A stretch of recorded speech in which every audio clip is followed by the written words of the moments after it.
Now let's see how to develop responsibility and accountability amongst teaching and non-teaching staff. When we are seeing that it is a duty of a manager or an academic leader to create a conducive environment within the organization, what exactly it means? Firstly, the leader should influence. His or her dealings with subordinates should be very transparent and very fair. What we say that developing a sense of belongingness is a challenge for all. How to develop that?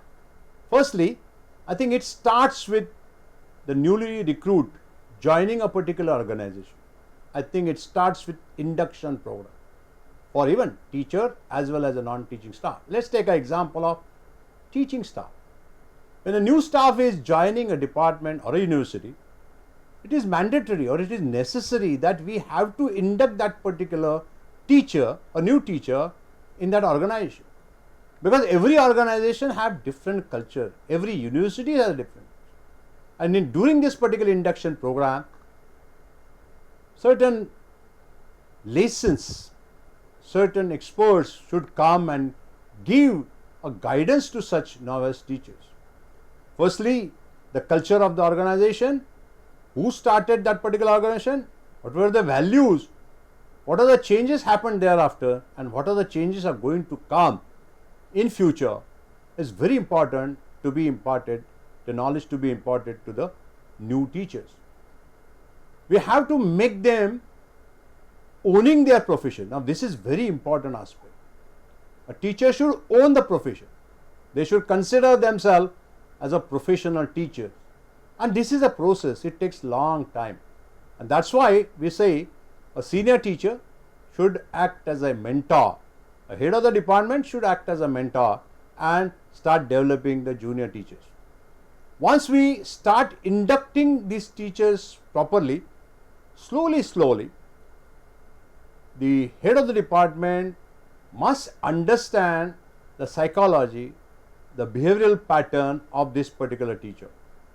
Not that all teachers are mature. Mature means having skills. We have to develop skills. Now, how to develop responsibility? As we have seen, authority can be delegated. So, it starts with delegation of authority. So, when a head is delegating authority, first he has to understand, he has to study, and then only delegate the authority. Delegation should be done in a small pieces. Take for example, a 2-day seminar is required to be organized in an institution. Make one of the teacher responsible for the total conduct. Ask him or her to plan the complete activity, all the activities required to be performed for 2-day seminar.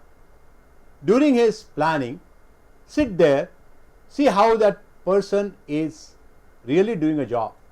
If you feel some necessary inputs are required to be given, give those inputs.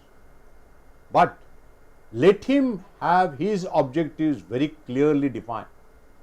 In our management parlance, we call this as management by objective. The subordinate is required to plan his objective. The manager or a leader try to give some inputs. Then let him conduct that activity. Once the activity is over, come back in a planning room and then discuss all the events.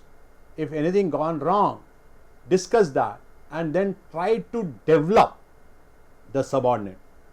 This is just one example. If he has done some mistake, no problem. Unless and until somebody makes a mistake, that fellow will not be as successful in future. But then at that time, a senior mentor, a leader should tell, okay, you should have done this in this particular way. This is how the subordinate will get inputs, and probably for the such activity in future, this subordinate will do that activity with more responsibility. Responsibility and accountability go hand in hand.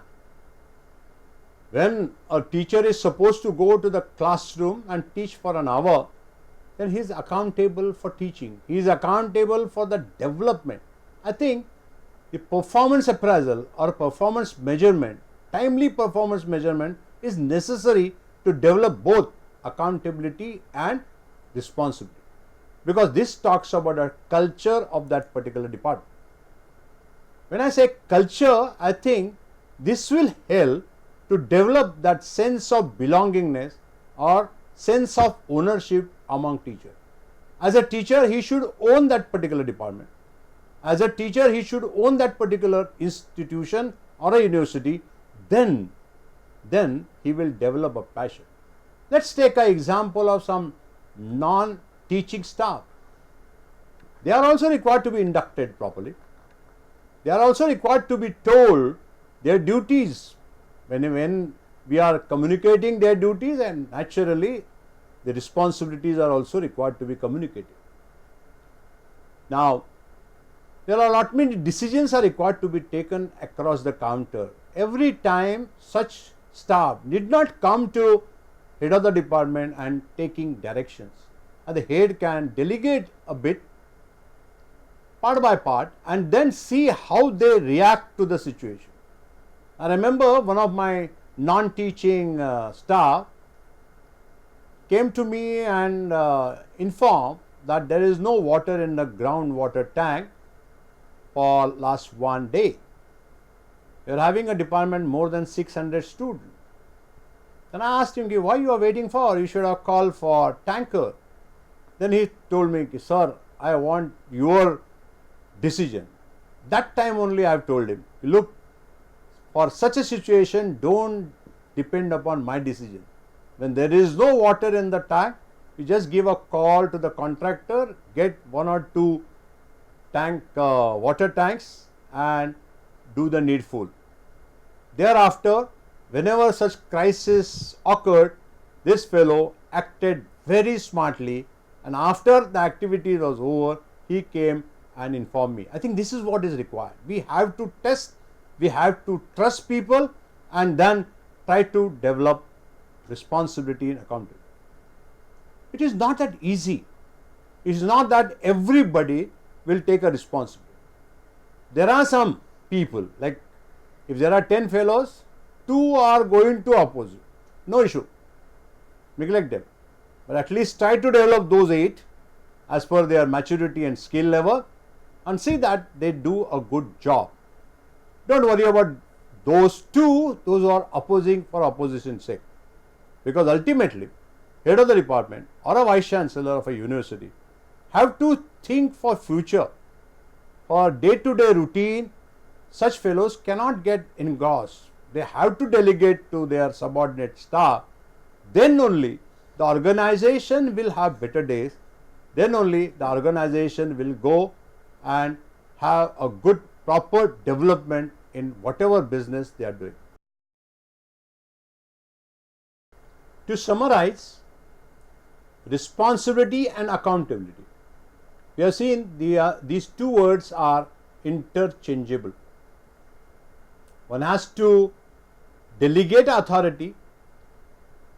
When the delegation is done, very important thing that responsibility cannot be delegated.